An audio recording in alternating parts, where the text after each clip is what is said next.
한국교회 목회자들에게. 존경하는 한국교회 30만 목회자 여러분, 어찌하다가 목사들이 대중가요를 이끌어온 나오나만큼도 못할 처지가 되었습니까? 우리가 목회자가 될 때에는 교리적으로 성경적으로 주님의 복음을 위해서 된 것이었지만 사회적으로 국가적으로 대해서는 선지자적 사명을 받은 것입니다. 그러나 오늘날 한국교회 목사님들이 하는 행동을 보면 전혀 아닌 것입니다. 선지자는 자신의 이해 타산과 상관없이 하나님과 성경 앞에 시대적으로, 국가적으로, 교회적으로 올바른 말씀을 선포해야 하는 것입니다. 어찌하다가 목회자들이 이렇게 되었습니까? 다 그런 것은 아니지만 대부분의 목회자들이 자신들도 모르게 자유주의 신학의 영향을 받았고 해방신학, 여성신학, 환경신학, 노동신학, 사신신학을 비롯하여 종교다원주의에 감염된 것 같습니다. 지금 대한민국이 겪고 있는 국가관에 대해서 전혀 선지자적 사명을 다하지 못하고 있습니다. 어찌하여 주사파 정부에 대해서 할 말을 제대로 못하고 양비론적으로 처신하며 문재인 주사파 악한 정부에 대하여 어중간한 입장을 취하고 있는지, 그것은 과거에 히틀러에게 동조한 독일의 성직자들과 다를 바 없으며 북한의 김일성이가 북한을 점령하고 들어올 때 북한 편에 선 조선 그리스도 동맹의 목사들과 같은 것이며 6.25 때 서울을 점령하고 들어온 인민군을 대상으로 환영 예배를 진행했던 목회자들과 무엇이 다를 바 있으며 일제시대 때 신사참배에 앞장섰던 95%의 목사들과 전혀 다를 바가 없습니다. 오늘날 이 시대 목회자들의 상태를 보면 차라리 평신도들만도 못합니다. 오히려 평신도들은 많은 분들이 감을 잡았습니다. 대한민국이 주사파로 가서는 안 되는 것에 대해서 분노로 일어섰고 그 표현으로 지난 1년 동안 광화문 광장에 모여 기도를 해왔습니다. 오히려 목사들 중에 앞장선 교단장들과 지도자들이 머뭇거리고 있는 것입니다. 반드시 하나님과 역사 앞에 심판을 받을 것입니다. 이 사태가 끝나면 당장 여러분들이 섬기고 있는 성도들부터 심판을 받을 것입니다. 더 이상 한국교회를 혼란시키지 마십시오. 주사파와 사회주의는 한국교회가 함께 할 수 없는 것입니다. 주사파와 사회주의 지도자들을 설득한다고 하는 명분으로 한국교회를 혼란시키지 마십시오.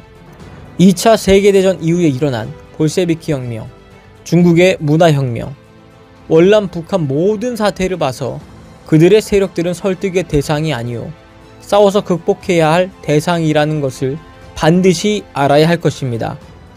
종교개혁 후 유럽교회가 잘못되어 가고 있을 때 청교도들이 순수한 복음을 따르기 위하여 새로운 대륙을 찾아 미국으로 갔습니다. 그 중에는 두 가지 세력이 있었습니다. 유럽에 남아 있으면서 싸워야 한다는 세력과 또 하나는 새로운 대륙에 가서 복음 운동을 해야 한다는 세력이었습니다. 그러나 한국은 대한민국을 버리고 새롭게 찾아갈 대륙이 없습니다. 기어이 방법을 생각한다면 넓은 남미의 일개 지역을 사서 복음주의자들이 집단 이주하는 것이 있을 수 있고 캐나다 북쪽의 비어진 땅으로 집단 이민하여 복음의 나라를 시도할 수 있으나 사실상 어렵다고 보여집니다.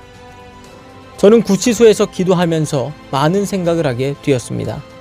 차라리 제주도로 집단 이주하여 복음주의자들이 사는 특별자치도로 할 수 있다는 생각을 할 수 있고 인천 옆에 대부도를 특별자치구로 개발하여 미국의 아마슈의 공동체와 같은 특별구역으로 시도할 수 있으나 대한민국 전체가 다 종북화되는 상황에서는 이것까지도 가능성이 없기 때문에 우리가 할 수 있는 선택은 현 위치에서 복음주의자들이 영적인 싸움을 벌이며 민족을 구원하고 5,200만과 북한 동포들을 해방시키는 길 이외에는 없다고 생각합니다. 사랑하는 동역자 여러분, 저는 영적으로 굉장히 민감한 상태에 와 있습니다. 구치소에만 들어오면 할 수 있는 것이 성경 묵상과 기도밖에 없기 때문에 영적으로 하나님과 아주 가까이에 와 있습니다. 이제 우리가 다시 한번 선배들을 본받아 주기철, 손양원, 길선주, 이성봉, 또 김준곤, 조용기 목사님들과 같이 민족을 복음으로 깨우치는데 순교의 정신으로 달려가야 할 것입니다. 인생이 산다고 해봤자 100년으로 정해졌다면 언제 얼마나 오래 살고 죽느냐가 문제가 아니라 복음을 위해서, 주님을 위해서 어떻게 사느냐가 더 중요하다고 생각합니다. 우리 모두 순교의 정신으로 한국교회와 나라를 살려봅시다. 이미 무너진 한국교회의 정체성을 바로 세워봅시다. 제가 작년 광화문 광장에서 선포한 서울 고백서 위에 한국교회를 새로 개혁해봅시다. 잘못되어져가는 신학적 사조를 버리고 WCC, WEA, 종교다원주의, 번영신학에서 벗어나서 주님이 말씀하신 순수한 복음으로 돌아가야 할 것입니다. 여러분들이 무너지면 그것은 끝인 것입니다. 그래도 아직 그루터기로 남아있는 철저한 복음주의 동역자 여러분들이 순교의 정신으로 일어나 주시기를 간곡히 부탁드립니다. 우리가 나오나만도 못해서 되겠습니까? 의사 선생님들은 똘똘 뭉쳐 집단으로 대처하니 당장 정부가 굴복하는 것을 보지 않았습니까? 이렇게 목사들이 의사 선생들만 못합니까? 성직자 여러분, 독일의 히틀러에게 미혹된 성직자들과 영국의 성공회에 미혹된 성직자들의 전철을 따라서는 절대 안 될 것입니다. 다시 한번 부탁드립니다. 성도들의 부르짖음을 들어주시기를 바랍니다. 반드시 예수한국 복음통일로 승리할 것입니다.